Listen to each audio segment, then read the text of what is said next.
Chapter 19. Laptop, Fox, Sister. 3 potential weaknesses, none of which I could currently guard against displaying to the outside world. Not when my own body represented the second danger, my red fur glimmering in the full noon sunlight that bathed our small but well-lit room. Kira, on the other hand, was currently human and quite capable of diving directly into muddy waters without measuring the distance to rock bottom first. "What are you doing here?" she demanded, while stalking toward our uninvited guests in half-dressed tween splendor. "Have you ever heard of knocking? Didn't you realize a locked door means keep out?" I itched to protect rather than hide and continue being protected, but rationality pushed me flat against the bed instead. Because if these werewolves became aware of my identity, they'd know what Kira was as well. A heart that always beat faster in vulpine form now pounded so hard against my throat that I could barely breathe. Meanwhile, the rumpled covers that stood between me and discovery felt far thinner than they had in the darkness last night. "Kira, get back here!" I wanted to scream the words, wanted to drag my sister out of harm's way, but all I actually managed was a twitch of my whiskers before an unexpectedly familiar voice soothed the worst of the terror out of my skin. "I apologize, ma'am." I sighed out the reediest whine of relief as I realized this was Alan, Gunner's geekiest assistant. Still a werewolf and perhaps suspicious of me, but at least not currently slavering after my blood. "We tried to call and we tried to knock," the male continued, unaware of my near meltdown. "But there was no answer. Gunner was concerned something might have happened, so he gave us permission to force entry. If you want to put on some clothes and get your sister, we'll wait." Terror gradually gave way to curiosity, allowing me to sniff the air and assess the situation more fully. Astonishingly, embarrassment was the key emotion rolling off these home-invading werewolves. So I risked a peek around a corner of my cover barricade, noting the way Alan looked at everything other than my sister, while his cheeks turned from faintly flushed to boiled beet red. "Aw." A baby doll nightie on an underage female was apparently a better weapon than the one I itched to grasp into my not-yet-present hand. Kira was rather well developed for a 12-year-old. Still, Alan wasn't the only werewolf present. There were 2 bulky shifters behind him, one of whom seemed far more interested in his cell phone than in his surroundings. The other, though, was nosing around the laptop I'd been using as night faded into morning, the exact same device I couldn't quite remember shutting down properly before I stumbled off to bed. Had the browser still been up when I abandoned the computer?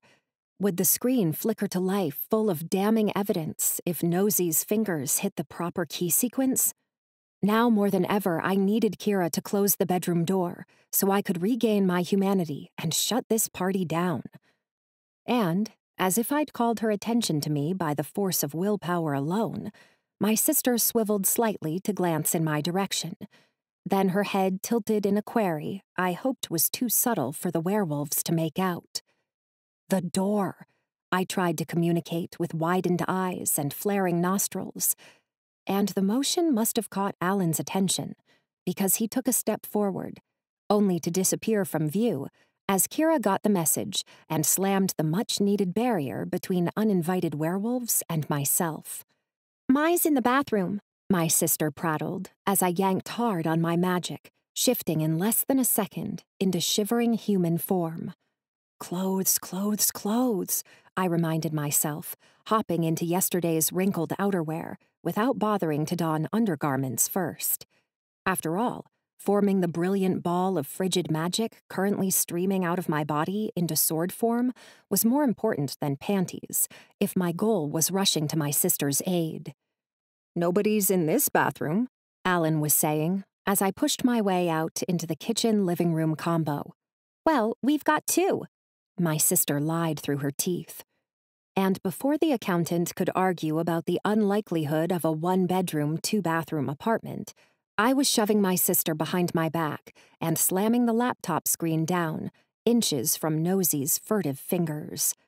I think I heard the hinge crack all the way through in the process, but as best I could tell, no secrets had as yet been revealed. "I'm here. My sister is none of your business," I told them. Then, dividing my glare equally between all three werewolf faces, "Now get out of our house." "This isn't a house, actually," Alan countered. "More like an apartment, or if you're British, a flat." "Your lips are moving, but your feet aren't," I observed, doing my best to usher all three werewolves toward the open door, via physical intimidation alone. Unfortunately, Alan was the smallest of the three shifters, and even he topped me by a good 6 inches, at a conservative guess. No wonder none of the werewolves budged in response to my attempted loom. The phone-obsessed shifter, on the other hand, did deign to speak, even though his eyes remained glued to his cell screen. "Boss says to tell Chica here that he's tied up at the moment, but that he'll see her this evening. In the meantime, she's in charge of the investigation today." I was in charge of 3 home-breaking werewolves? Something didn't quite add up. "What were Gunner's exact words?" I demanded, angling closer, in hopes I could see what was so engrossing about that tiny screen. "I don't think," phone dude hemmed, at which point Nosy snatched the device out of his packmate's hand and read the contents aloud. "Tell Mai I'm busy measuring my brother's cock. Back tonight. Until then, she's the boss." "Told you it wasn't appropriate for the ears of a lady," phone dude grumbled. "What could be more appropriate for a lady than cock measuring?" Nosy countered. "Crow, Tank, that's enough." And while I should have been laughing right along with Kira at Alan's attempt to squash his packmate's hilarity, something warm began unfurling in my stomach instead. "You know what they say about a guy with small feet," I'd teased 2 nights prior at the arena. No wonder Gunner had turned so grumpy yesterday evening when we stumbled across an extra-small canine track near the site of the murder. Had the Alpha really taken my jab so literally? And if he believed Ransom to be responsible for the killing, why would Gunner risk his most important relationship by relaying that information to a near stranger like me? Those questions could be dealt with later. For now, "If I'm in charge, then let's investigate," I said at last, trying not to read too much into Gunner's show of trust. Yet again, I waved my hands toward the still open door leading into the hallway, and yet again, no one bothered to so much as shuffle their feet in the indicated direction. "Sure thing, bossette," Nosy, a.k.a. Crow, answered. "Just tell us who's gonna stay here to take care of the kid, and the rest of us will be on our way." As I glanced at 3 waiting faces, I realized this must have been yet another order meted out by their absent leader. And while I would have scoffed at Gunner's overprotectiveness yesterday, in light of Jackal's recent comments, I found myself both relieved and ready to accept. "Alan can stay," I decided, figuring the smartest werewolf was also the one least likely to lose track of Kira if she got it into her head to play hide-and-seek with her bodyguard. Then, turning to my sister, I laid down the law. "You've got enough homework to keep you busy all day," I informed her. "I want to see you parked on the sofa when I get home." Kira glanced at me, raised an eyebrow, then turned the full force of her charm upon her designated keeper. "Want to learn a magic trick?" she asked Alan, tilting her head down until she was peering up from between dark lashes. "I'm excellent at making things disappear." I turned to the door to hide my smile.